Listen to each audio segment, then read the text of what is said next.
Okay, so good morning. Today's daf is daf samachay above Metzia. We are near the top of daf samachay, and we are effectively, we're still talking about um, ribis, hilchos ribis, and so we're gonna pick up where we left off, and we're going to be talking today about where's oh, I didn't open it. That's why. Okay, hold on for a second. Let me open the email and then we'll really get started. And here we go, and here we go. Okay. And so today we're going to be talking about the idea of what happens if you pay ribis katsutza.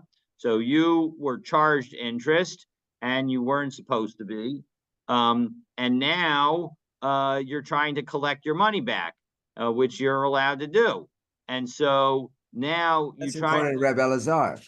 what? That's Yes, according to Rabbi Elazar. absolutely. And we're going to hear at the end of today that the halacha is like Rabbi Lazar. No, Rabbi Moshe. So let's 100% that we're effectively the Gemara is effectively paskening like Rabbi Lazar. So let's dive in. We are on the last word on the seventh line. Amar Abaye. So Abaye says, "Haiman demasik zuze de ribusa bechavre." If somebody had a claim against his friend for the payment of interest, okay, the koazle chite arba grive bezuza beshuka, and at the moment that he was supposed to give the zuz of interest, the price of a wheat was 4 per zuz. The Yahevle Ihu Chamisha. And then the guy who owed the interest, so I'll be the debtor, and Stan will be the creditor today. And so because I'm a nice guy, I decide to give Stan 5 portions of wheat instead of just 4. Right? I owe him 1 zuz. 1 zuz buys 4 portions, but I'm a nice guy, so I give him 5. But now I realize of wheat exactly. Now I realize, hey, I didn't actually owe him that interest at all. I'm supposed to get that interest back, and so as a result, I take him to court. So kima kinan mine, when I come and try to take it away from him, when the court comes and tries to take it away from him, Abaye says, arba mav kinan mine. We only are going to take away 4. And idach ozuli hu de kamozul kabe. And the 5th one, I was just being generous and giving him a good deal. Because really what we're saying is 2 transactions happened here. One transaction, I gave him a zuz of the interest that I owed him. In the second transaction, he gives me back the zuz and I sell him 5 portions of wheat. So now that I've sold him the 5 portions of wheat, because I gave him a really good deal. And so now when I'm trying to get back my 1 zuz, all he owes me is 1 zuz. And how much is 4 portions of wheat worth? It's worth 1 zuz. So he could just give me back the 4 portions, according to Abaye. Rava says, no such thing, no business. Rava Amar Chamisha Mabkina Mine. We're going to take 5 away from him. Ikara b'Torah's Rebisa Asailiyade, that the whole reason that it came into Stan's hands was because of the interest. All right, so that is story number 1. And again, we seem to follow Rava in each of these, in this case. So Amar Abaye. Abaye now tells us about case number 2. Okay, now we'll see that there's a progression in these cases. In case number 1, I'm the one being generous. In case number 2, we assume that nobody's generous. It's a fair deal. And in case number 3, we're going to see that Stan is the one who's generous.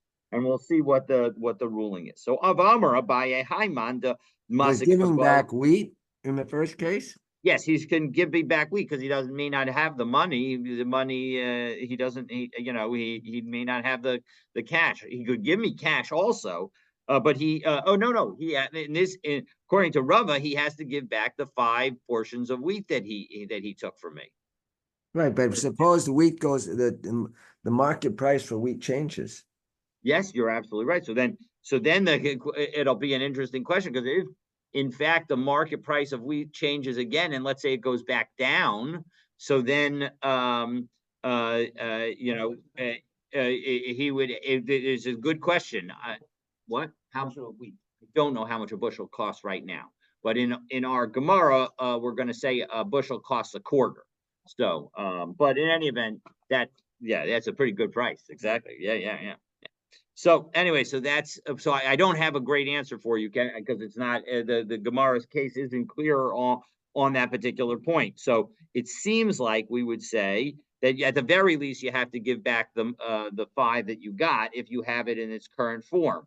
The question is what happens if you've sold it or eaten it? Then how much do you have to pay back? Do you pay back based on your current price or based on the value it was when you got it? So my guess is that it was probably the value of the price that you got it, similar to theft, which we've seen back in Bava Kama.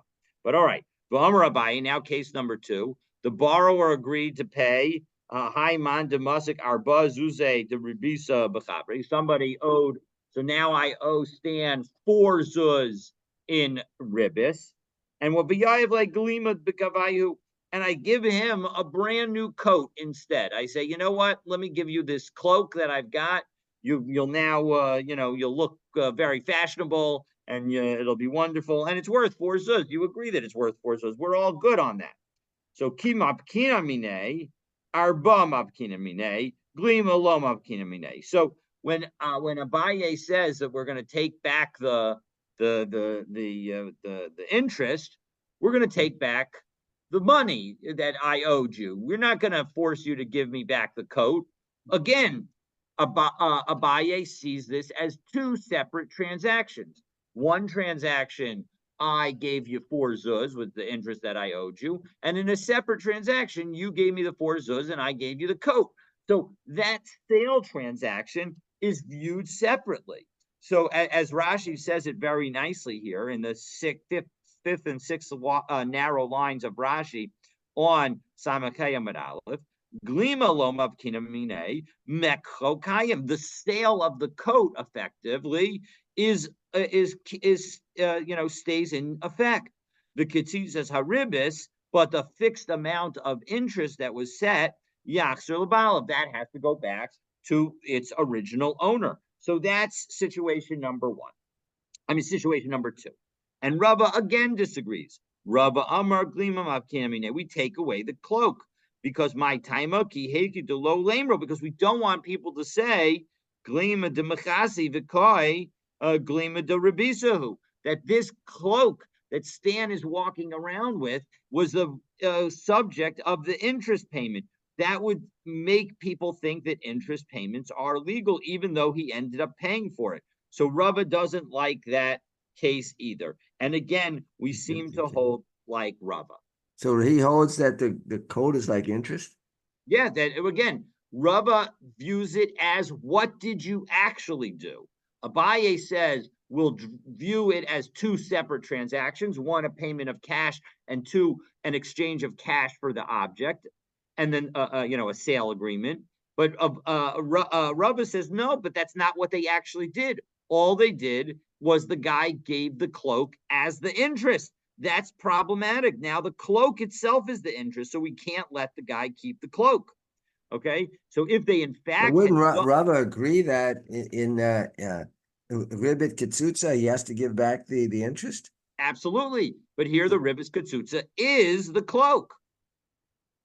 Right, so then he would be obligated to give back the cloak, right? The coat. That's what Rava says. Okay, all right.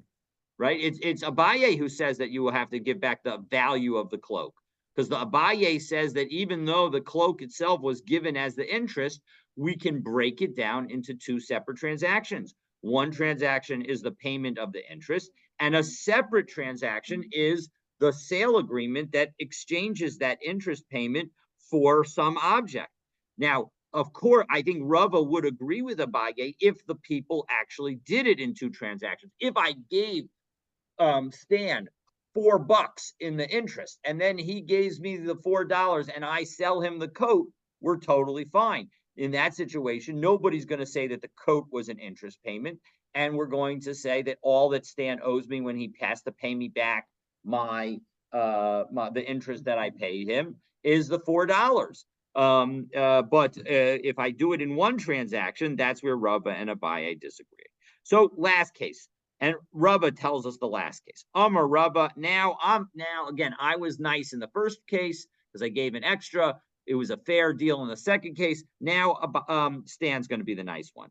Amar Rava Haiman Demasuk Tracer Zuze de Rebusas Bechabre. I owe 12 zuz to Stan. V'agarle chatzar de mitarga ba'asara. And I have a courtyard that I usually rent out for $10 a month. And so va'ogrel nahale b'tresar. But Stan is so nice, and he says that he's going to rent it from me for 12 and just waive the amount of interest that I owe him. So now, of course, it was interest that I owed him. So kimapkina mine, when I take it away from him, tracer mapkina mine, Stan loses. Stan actually has to give me 12, even though not just 10, even though ordinarily I would rent this for 10, this field for 10. But since he's essentially paying me 12 for it, and agreeing to pay me 12 for it, or at least waive my debt of 12, he has to pay me back 12. So Amrle Rav Acha Medifti Le Ravina. Rav Acha from Difti asked Ravina, I don't understand. Belay ki agra hachi dahava kamishtarshe li hashda lo delomishtarshi li. Well, 1 second. The reason that I agreed to it is because it was going to be a profit for me, meaning I wasn't going to have to pull any money out of my pocket. But now that you're going to take money out of my profit, agri kule alma huda agri. But then I want the same price that everybody would rent it for. So mishum de amarle savarta v'kabalta, because you agreed, you thought about it, and you said you would be willing to do so, then it's a valid deal. Now, if in fact you had said, by the way, if you come back and take away my interest, I'm only, I am only going to do it because the deal is conditioned on my keeping that. Then I think you would be able to. But if in fact you don't say anything, then we're going to charge you 12 because you've agreed to pay 12. So Marbin alas. So now he agreed to pay 12 in the beginning. So how can he change his mind? What? Didn't he agree to pay? Well, let's say, are you talking about the Gemara says you're absolutely right. Gemara says that's right. We're going to he agreed to pay 12. So now that he accepted it as a barter exchange for the 12 that I owed him. So then as a result, when he now has to pay me return the interest payment that I made to him, he has to pay me 12 for it. But what I'm saying is that if Stan had made it very explicit that the only reason, and it said it out loud, that the only reason that I'm going to waive the 12 is because I'm worried that you might not even pay me back at anything. And so as a result, I'll take the 12. But if in fact I ever have to pay you for this, so then I'm only going to agree to pay you 10, then I think it would be okay. The issue is that all he said is that I'll take it for the 12 I owe you. And as a result, there was no explicit condition about what happens if the guy comes back and tries to collect the interest to recoup the interest payment. So as a result, we're going to force him to pay the full value of the field according to him. Stan took the field for 12, so we'll make him pay 12. But if in fact he had said that the only reason that I'm taking it is because you owe me the money, and I don't think it's worth 12, then I think that we would be more lenient on Stan. So that's all I'm trying to say. Okay, so Marbin. So now the Mishnah distinguishes between sales and lease transactions. Okay, so let's take a look at that. So Marbin ala sachar, if you increase rent because people are paying later, ve'ein marbin, that you're allowed to do it. Ve'ein marbin ala mechar, but you're not allowed to do that when it comes to a sale. So what are we talking about? Ketzad. Hiskir lo eschet ro. If I rent my field to stand, lo, and I tell him, if you give me the rent now, I'll give you the field for 10 slime. But if you want to pay me every month, sell a chodesh, then you have to pay me a sella every chodesh, which of course comes to 12, I guess 13 possibly if it's a 13-month year. Mutter, that is permitted. Okay, but what happens if we structure the exact same transaction as a sale? If I sell it to Stan, if you give me the payment now, then you can get it for 1,000. But if you pay me, at the threshing season, well, then you have to pay me 1,200. So again, same basic concept. Asur, that is prohibited. So we're going to now ask, what's the difference? It was, yeah. Interesting. There might be some carryover to today. If you lease a car, practically, is that permitted? That would be a very good question. You would need, if you lease the car from it depends on, we're going to see a couple of similar cases right now that will touch on that exact issue as to whether or not it's permitted. But if in fact the person makes the deal with you and says, if you pay me now, it's worth 1,000, it's $10,000. But if you pay me later, it's $10,000 plus interest on those $10,000. No question, that's going to be ribis. You need to have some kind of, and we are going to have, I think, at the very end of today. The car back anyway, so you're really not purchasing it. A lease. I'm sorry, I misunderstood. I thought you were saying, yeah, a lease. No, a lease. If you leased a car, then there should be no ribis issues according to basically what we're saying now. What? No ribis, no interest payment. We're not going to call that interest. There's plenty of strings attached. Plenty of strings. Yes, that's a different issue. Okay, but let's now we go Maishna Ratio Maishna Sefer. So what's the difference between a lease transaction where we say it's permitted and a sale transaction where we say it's not? Very big difference. Rabba Rav Yosef to Amri Tarbayo, they both say Schiros Eina Mishtalemes Ela B'Sof. The difference is that when I rent you something, technically you only owe me the rent for that at the very end of our arrangement. When you return the item, that's when you owe me the rent. Well, now, and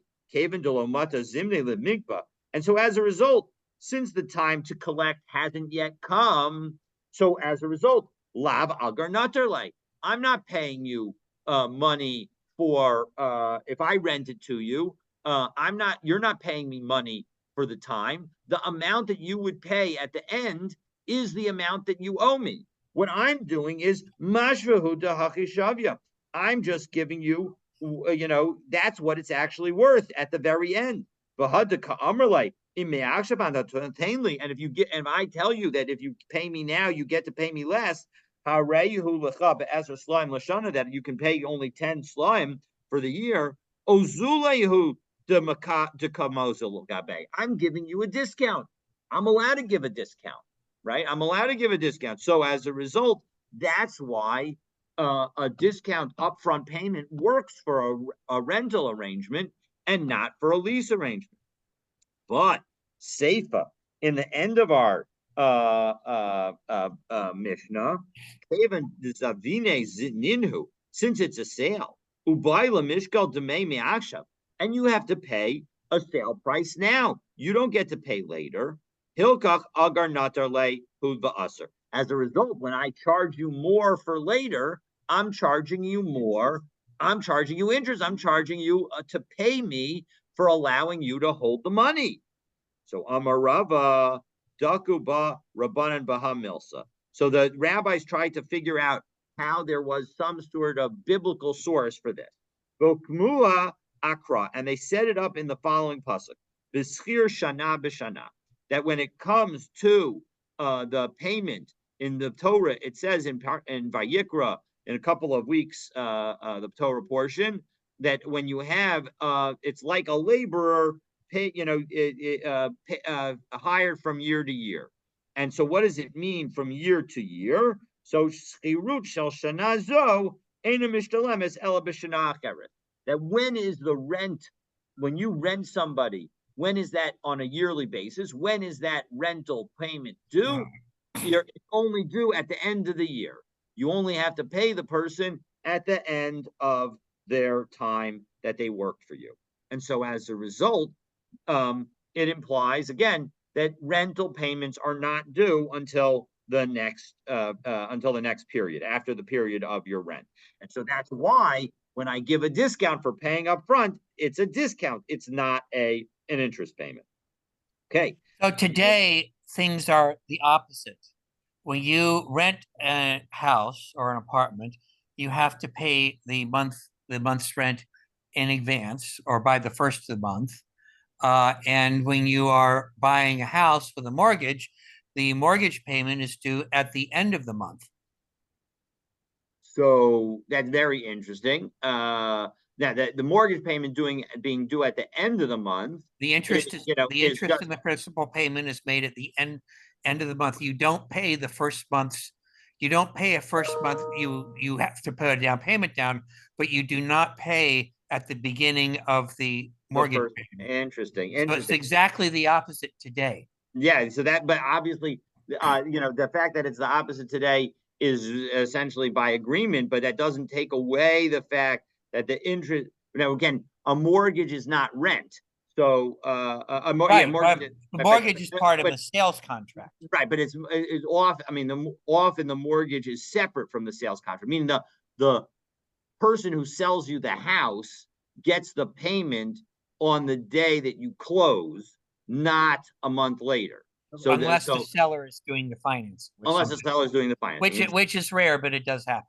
Yes. So it's important that the sales really isn't any different, because if I in fact would do the financing, well, then that's exactly what we're saying. That's exactly as it is today. The fact that we now have lessors, people who are renting out landlords charging rent up front is because of the risk of non-payment that they don't want to deal with. But I wonder whether it's an interesting question as to and we have essentially agreements for the future. This is not about it's unlike the better example. Although now many hotels charge your credit card up front, but there are a lot of hotels that don't charge you until the end of your stay. And that's the more classic rental situation that we're talking about. Exactly. But actually, if you think about it, that is a situation where today, actually, they do this discount where when you make the reservation for a hotel, they'll give you a discount if you pay now. So that's a situation where the halakha based on, is a direct application of what we're talking about, where it's a rental arrangement because you rent the hotel room, and it's a situation where they're charging you less if you pay up front, and that would be permitted because it's really a discount off the main price. What's difficult to understand at the moment is the difference between rent and lease. So rent and lease really aren't, I don't think from the Gemara's perspective, I don't think there's any difference between rent and lease. It's pretty much the same. I don't know off the top of my head what the differences would be, but I think for our purposes we can use them as the same. Okay. All right. So now we are making a distinction here between a gift, like we discussed earlier, ribbit mukdemet, ribbit mucheret, right? Well, yes. Ribbit mukdemet and ribbit mucheret, that's all only rabbinically prohibited, and we're not referring to that at the moment. So even though this is essentially a gift, this discount. This discount is a gift, but remember, it's a gift from the from the person who's it is a gift from the lender to the borrower, not from the borrower to the lender. Right. Okay. So as a result, that's why it's not, that we're not going to say it's interest. Okay. So so now all right. So now the gorim b'shnei masar mona So we said in our Mishnah that if in fact you say that you're going to have to pay me to buy, to pay as you go. I'm sorry, if you have to pay me in the threshing season for the entire field, so I delay the payment and for in a purchase, and you pay me more. Asur, we said that that's prohibited. So now we're going to have three kinds of agreements, three tarsha dumb agreements, and we'll see why in the first case why it's called a dumb agreement. That people are going to say are permitted, and we'll see that the Gemara is going to tell us what the halacha is, at least with respect to one of them. So Amar Rav Nachman, Tarsha Shari, that my Tarsha agreement, the Tarsha agreement is permitted. And Rashi tells us, what does it mean by a Tarsha agreement? It's a situation where we sell at I sell the product at a future, the price is expected to go up in the future. And so, and I sell it at the future price, and I make no mention of the current price, and so which would be less. So all that's mentioned is that the price is X dollars on Y date. So all I say is I don't say, Stan, if you want it today, you can have it for 1,000, but if you pay me at the threshing season, it's 1,200. All I do is I tell Stan, I'm selling it where if you pay me at this threshing season, it's 1,200. That's it. That's the deal. If you want it, great. And if you don't want it, you don't get it. In that situation, Rav Nachman says it's a good deal. Rami Bar Chama or Rav Ukva Bar Chama is going to ask a question. So Esvei Rami Bar Chama, Esvei Rami Bar Chama Rav Nachman. So Rami Bar Chama, the Amri La Rav Ukva Bar Chama Rav Nachman. So one of them asked Rav Nachman, the Imla Goren. But 1 second, how do you deal with the fact that we said in our Mishnah that if you pay in the threshing season, B'shneimas Armana for 12 mana, $1,200, Asur, that it's prohibited. So how come our Mishnah says it's prohibited and now you're saying it's permitted? Amar lei hasam katzlei. There I specified the discount, right? It was clear. I told you that the discount was 1,000 now and 1,200 later. So now we know exactly what the interest is. But in this instance, all I'm telling you is it's 1,200 in it's like in September. You have your great grandmother's 2.5 carat ring, diamond ring, and you take it to a dealer, and the dealer says to you, "Well, how much do you want for it?" That's unethical because you might say $10,000 less than it's really worth. Yep, 100%. Yep. That are unethical. Yeah, 100%. So all right, but the bottom line is that if the seller just gives a price, that's going to be okay according to Rav Nachman. That's case number one. And we will, by the way, the Nemuke Yosef quotes the Rashba as noting that sales are only ever rabbinically prohibited, right? So any kind of sale transaction where we end up saying that there's a ribbis component to it, we effectively say that that's only rabbinically prohibited. And so as a result, if we don't have a clear aspect of ribbis, meaning it's not clear that there's ribbis, so as a result, we're going to say we're going to allow the transaction to proceed. And the Nemuke Yosef says that it's because the rabbis don't want to interfere with commerce. So as a result, they effectively enable this form of higher payment for later, but it's only where there's no explicit discount and you don't have the opportunity to get a discount by paying earlier. So that was case number one. And again, in this case, we don't even know, presumably, that it is available at a lower price. The seller says, my property will be available for sale in June. And it's but I'm giving you the property now. The key is 1,200. But I'm giving you the property now and you pay me in June. But yes, you're absolutely right. We don't know what the discount is at all. And that would be part of the problem. Now, again, remember that we're only dealing with rabbinic ribbis here, so there would be no collection of the extra payment. But the bottom line is that we're going to say that that's okay. So Amar, now case number two. Case number two, we're going to see we don't paskin like this. So Amar of Papa, Tarsha Didi Shari, my kind of Tarsha is permitted. Now, by the way, why is it a dumb transaction? Why is it Tarsha? Tarsha means dumb. It's because we don't know what the discount is. right? So that's why it's a dumb transaction. At least that's my interpretation. So what do you mean dumb? Tarsha means dumb. The word tarsha means dumb.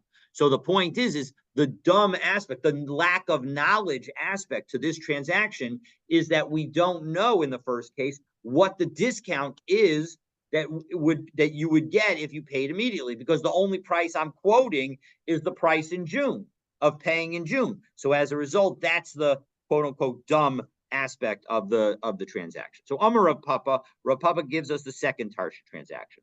Tarsha didi shari. My kind of tarsha is permitted. And Rashi again explains what kind of situation are we talking about. We're dealing with he's selling beer, and the point is, in fact, we can do this Rashi. It's a short Rashi. It's about 15, 20 lines. It's about 3 lines below where it says Gemara in the Gemara. It says Tarsha didi shari osa shechar tamarim. He would make beer from dates, haya, and that was his job. Umocher lo bisman hazol. He would sell it in the cheap season, meaning in the I don't know, whenever, in the fall, when it would be when the dates were plentiful, he would sell it cheap. Betishrei, kishar shel Nisan, but he would charge the price of Nisan. Umamtin lo ad Nisan, and he would allow people to pay based in Nisan. So he would charge the Nissan price, allow people to pay in Nissan, but he would give them the beer in Tishrei. So that's the situation. So, and so my timer, what's the reason that he thought it was permitted? Because my beer doesn't spoil. And so as a result, I could hold on to it until Nissan if I wanted. So Zuzi lo trichna, and I don't need the money. So as a result, I'm actually just doing a favor for the person who's buying it from me. So anahu deka'ivna milsa gabe lokeach. I'm doing him a favor by letting him take the beer now when I could have just held on to it and sold it in Nissan, because that's when I'm getting the money anyway. So Amar le Rav Sheshes braid the Rav Idi le Rav Papa. 1 second. My chazimar, why are you looking at it from your perspective? That you're looking at it from your standpoint. Zil pazar didhu. Look at it from the perspective of the customer. If they had the money now, they would pay the current price from somebody else, because that's the current price. It's a market price. And it's only because they don't have the money, they're going to pay more later. And so as a result, that's a situation where we're going to say it's going to be prohibited. We do not paskin like Rav Papa. Okay, case number 3. Amar Rav Chama tarsha didi vade shari. My kind of tarsha is definitely permitted. And this is the kind of tarsha that is the basis, by the way, for our heter iska transactions that we do. So let's hear what's the transaction. So the transaction, this is a more complicated one, a longer Rashi. I'm going to do it outside. So Rashi tells us that the transaction is as follows. Okay, I'm going to play the part of Rav Chama, and Stan will play the part of my customer. So, and we're going to have prices here in Riverdale, and we'll do, just for argument's sake, Teaneck. So the price here we'll say the price here of beer tends to be higher, and the price in Teaneck tends to be higher for wine. So I have wine. I guess why? Because of location. Yeah, because of location, exactly. So I have wine here in Riverdale, and I say to Stan, listen, take my wine, go and sell it in Teaneck, and then you'll take the money because you'll sell it at the high price. And when you get there and sell my product, then we're going to turn my that proceeds into a loan to you. Okay, so now you take my wine that's worth $50 here, you take it to Teaneck, and now it's worth $100. You sell it for $100. You now owe me $100. You now buy a beer in Teaneck for $100, and now you bring that beer here to Riverdale, and where it's worth $200. So now you come here, you now sell the beer for $200, and you give me the $100 that you owe me. Okay, now you have done, where is the interest in this? It's in the following place. You went to Teaneck on my behalf, and I did not pay you for that. And you sold this at a profit on my behalf for me, and I didn't pay you for that. So that service that you gave me is like an interest payment. Okay. And so that's the question that we're going to say. So my timer, why isn't the service that you provided for me considered an interest payment? So Nikalahu, why isn't that considered labor? You did work for him. Yes, that's exactly right. He did labor for me, right, and I didn't pay him for it. Why is that interest? That's the work that he did for you. Exactly. The work that he did for me is the interest payment on my $100 loan to him. That's exactly right. And so, and you could say it's on some level, because the loan only happens after he does the work. If you want to, you could even say it's a ribis mukdemet. But the bottom line is that it should be prohibited. So even if I would think it could be permitted because you're doing work for him, right? You hire a laborer. He goes, yes, travels there. He carries the work for you, and he gets. You're absolutely right, Ken. If I pay him, totally okay. But I didn't pay him. My payment to him was allowing him to borrow the $100 to buy beer and bring it to Riverdale. So my payment to him was a loan. I can't make a payment to somebody by making a loan. That's interest. That's charging the person interest effectively. I've effectively charged him interest because he's going to pay me back the $100 that he owes me, and he will have done work for me, and I will not have paid for that work. And that work that he did for me without payment is like an interest payment to me. So my time, why is that permitted? Is the question that Rav Chama I'm still. If you hire someone to paint your house or to put cement in your driveway, you're not paying him today. You're paying him when he finishes the job. So similarly here, this fellow sells wine for you. He's your agent. You pay him when he gets back. Yes, but I don't pay him. The payment that I give him is just the fact that I lent him $100. He pays me all $100 that he made in profit. I never paid him a penny. So it's like here's another example, right? I hire you to paint my fence. I give you $100 as a loan. After 3 months, you give me back the $100, and I never pay you a penny to paint my fence. The painting of my fence is effectively an interest payment by you to me. Okay, so that's the concern here. So why was that permitted is the Gemara's question. So nichalahu deleiku birshusi. The reason that it's permitted is because they want it to be mine. The workers want it to be mine because they actually save themselves a ton of effort. Because the kol heked to ka'azli. Because if in fact they were the owners of it when they were going, so shavki lahu michsa, they would have to pay certain taxes that weren't applicable to rabbis.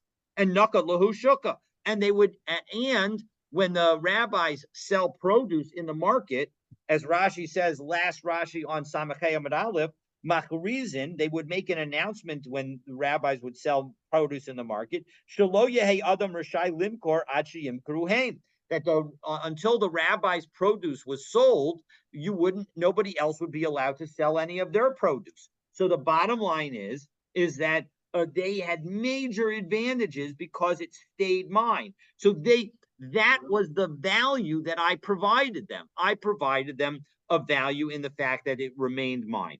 And so as a result, that constitutes a payment from me to Stan. And so as a result, that's why Stan was allowed to do work for me in exchange for that service that I effectively gave to him. And so, and what's the halacha? The hilchasa to Rav Chama. The halacha is like Rav Chama. And again, by the way, even though we don't say it, the halacha is also like Rav Nachman, but the halacha is not like Rav Papa. The hilchasa to Rabbi Elazar. This is the point that I made earlier, according to you, Ken, as you noted, that the halacha is like Rabbi Elazar, that says that when you pay a set interest, you can recover it in court. And Rashi tells us exactly that. And the hilchasa, and the halacha is like Karabi Anai, the Amar Mali Hain, Mali Demehen, that it doesn't make a difference whether you give money or produce. You're allowed to cash out a future, a forward transaction from a cash perspective, and that won't affect the legality of the contract. Okay, so Makar Lo Sada, Makar Lo Sada. If I said, now we're going to deal with a Mishnah that actually highlights that sometimes a transaction can result in a problem in both directions. The buyer could receive ribis and the seller could receive ribis. So what's the situation? Makar lo esasada. I sell my field to Stan. V'nosan lo mixas dam, and Stan gives me part of the price.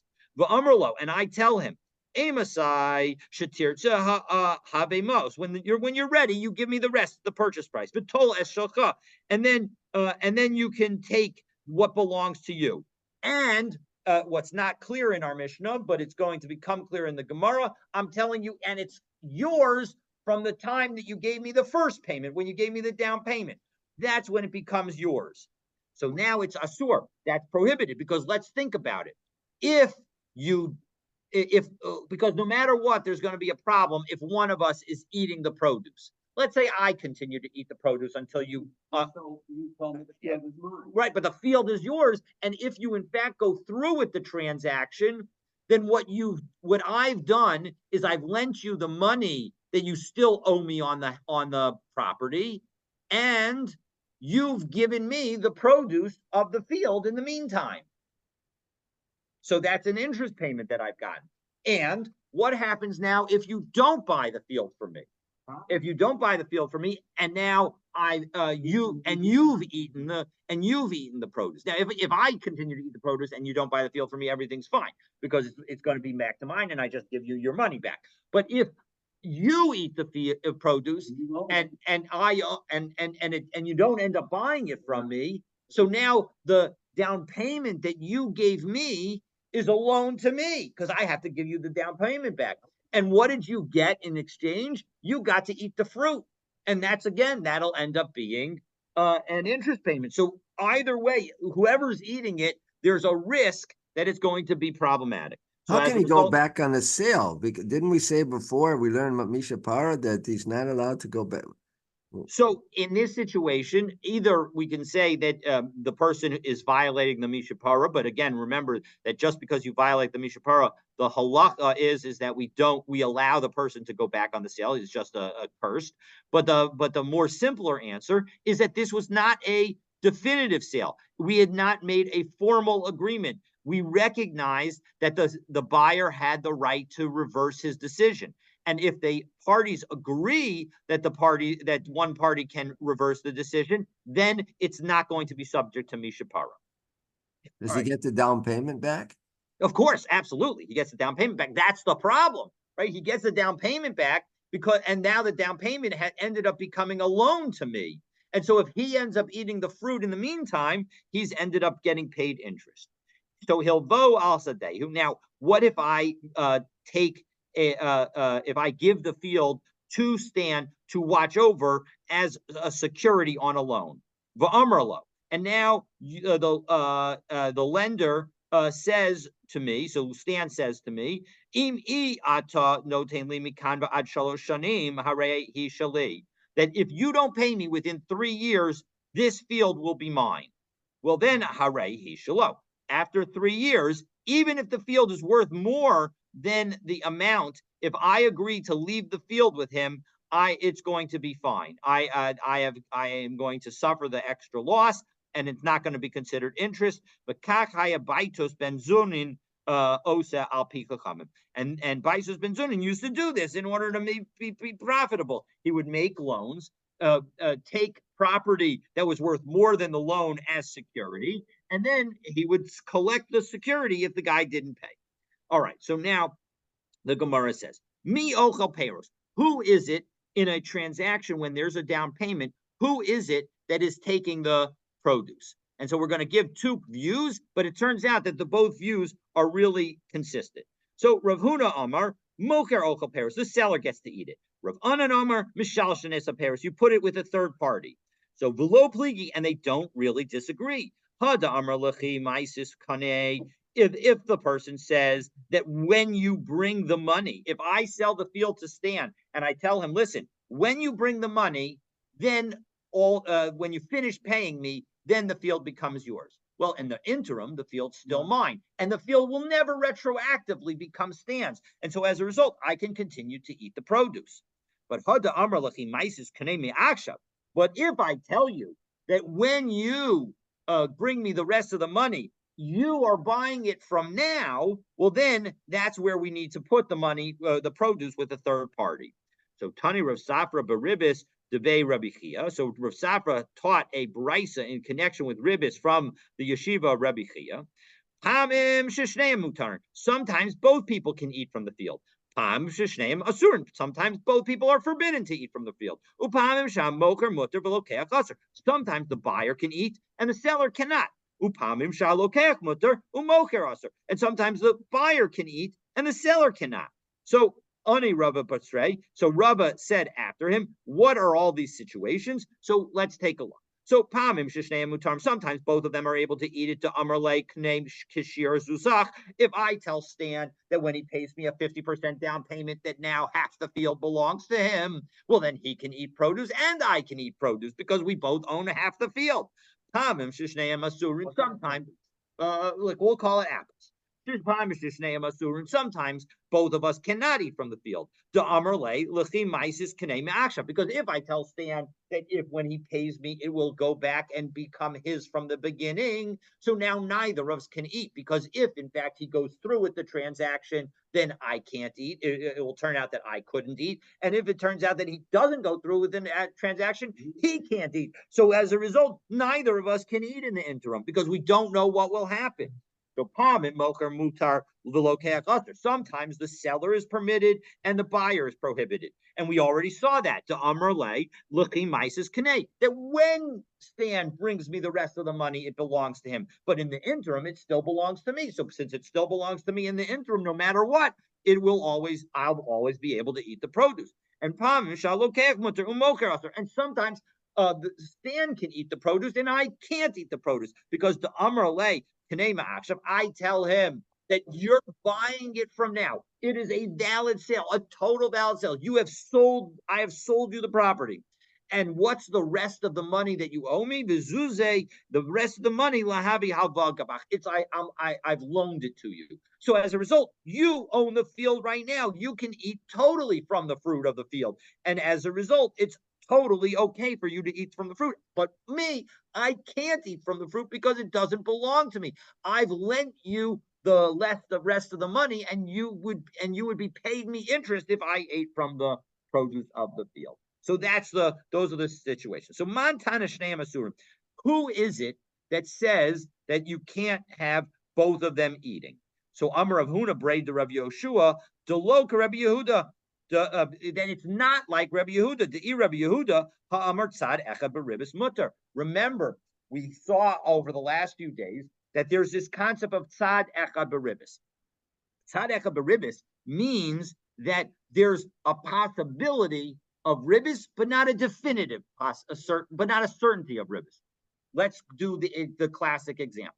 I sell you my field, and I tell you that if it becomes that if you pay me the rest, it'll become yours from now, and you eat from the produce. Okay, so we're going to say that Stan's eating from the produce. That is a transaction where it's tzad echad beribis, because if you pay me, there's no ribis. The transaction is totally valid transaction. The problem is maybe you don't pay me, and in the case that you don't pay me, the fruit that you will have eaten will have been effectively an interest payment. And yet our Mishnah says that we can't allow that. Even though there's a possibility that you do pay me and nothing has gone wrong. It's too iffy. I love that. Too iffy. So, and Rabbi Yehuda says, no, Rabbi Yehuda says, no, we don't say too iffy. If there's a possibility of it being okay, we're going to say it's okay. But clearly this Mishnah is not like him because our Mishnah says it's too iffy. All right. And so now we're going to cite two more brises. One today, the next one you'll have to wait for Shabbos. So Mishkan Lo bias. If I pledge my house to Stan Mishkan Losada, or I pledge my field to Stan, but Amar Lo, and Stan is nice and he says to me, when you listen, I'm selling you I am lending you this $100,000. You're giving me your field or your house as collateral. And now, but listen, do me this favor. When you want to sell your house, if you want to sell your house, you don't have to sell your house, but if you do, then load to Karem Elali. Just sell it to me. You agree that you're going to sell it to me, b'damim halalu, at X price, X dollars. You'll sell it to me. Usser. That's prohibited, because if in fact I do sell it to you at that price, and that price we're going to assume, according to Rashi, is a cheap price, I'm selling it to you for below market value. So as a result, I'm effectively paying you interest, because the discount that I'm giving you is in exchange for the loan that you gave me. But Bishabeyan, if in fact you agree to pay me the value of the house, the current value of the house, well then mutar, then it's permitted. Okay, because then it's a fair deal. It's not, there's no interest that's associated, even though I'm committing to only sell it to you, but I'm selling it to you for a market price. So it's a fair price. So as a result, that's permitted. So mantanat v'damim halal. So what happens if the market price is less than the outstanding value of the loan? It's a step. My debt to Stan is separate from my sale of my home. But there's a lien on the house because it's been pledged as collateral for the loan. I still owe Stan the money that I owe him. So I still owe Stan the $100,000. The separate issue is that if I sell my house, I agree to sell it to Stan. Those are two viewed as separate transactions. And because the price that I set for the house is a fair price, Stan is able to add that condition to our loan agreement, that if you sell your house, which I'm using as collateral, you will sell it to me. So Stan could lose money on this. Yes, that is part of the reason. Okay. That we're going to say absolutely. Stan loses the fact that he no longer has any collateral from me, and so and of course, but I still owe him the money. He shouldn't. The truth is both transactions are fair transactions, meaning I'm going to pay him back the $100,000 that I owe him, and he's going to buy my house at a fair price. Okay. Now, Montana. So when would it be forbidden? When is it asur then? It's usher if I agree to sell him at a price below my market price, below market value, because then the discount that I'm giving him constitutes interest on the loan that he gave me. We said earlier that a discount in certain situations would be permitted. Yes, but this is not one of those situations, because the loan is established and the discount is separate. The situation is when there's no loan and I just give you a discount for paying later. Right. Yeah, that's because there's no loan involved. Then we're already automatically in a rabbinic situation. Here we're in a biblical situation because there's a loan involved. So that's why the outcome is different. You highlight an incredibly important point, that if the transaction does not involve a loan at all, we are going to be way more lenient than if a transaction involves a loan. And so that's a very important to keep in mind. So Montana b'damin lo. So who is it that says in this transaction that if I give a set of fixed value, it's a problem? Because remember, it's only going to be a problem if I choose to sell my house. If I never sell my house, there is no ribis here. So it's a tzad echad. So I'm a Rav Huna braid the Rabbi Yehoshua, the local Rabbi Yehuda. It can't be like Rabbi Yehuda, because the Rabbi Yehuda hamar tzad echad beribis mutter. As we say, tzad echad beribis is permitted because according to Rabbi Yehuda. And yet in this brisa that we just cited, we say that it's prohibited because it's too iffy.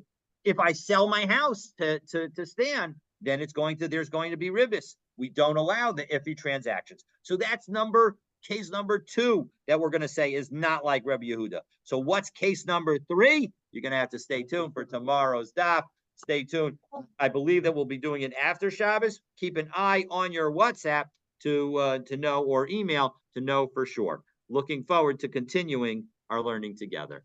Yasher Koach, Shabbat Shalom. Baruch Tiyah, and have a fabulous Shabbos. Looking forward to This is complicated stuff. Oh, 100%, 100%. It's particularly hard for Daf Yomi because it's so complicated. But that's why hopefully that we try and go through it a little slower. That's why we're taking as much time on each Daf. Thank you. Have a fabulous day. Right, so